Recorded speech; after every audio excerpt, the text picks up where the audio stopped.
how to use Apple Pay at Target. Hi everyone, welcome back to the channel. In today's guide video, I'll simply guide you through the steps on how you can use Apple Pay at Target, so make sure to watch the video till the end.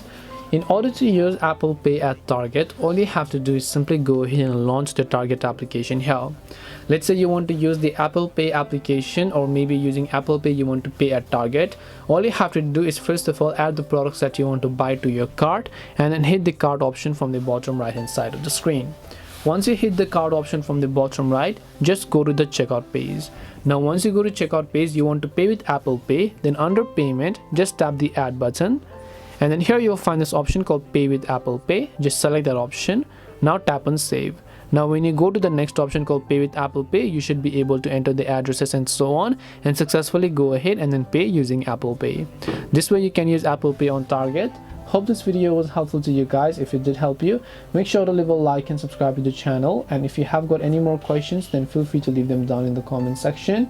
Thank you very much for watching till the end of this tutorial, and see you soon in the next video.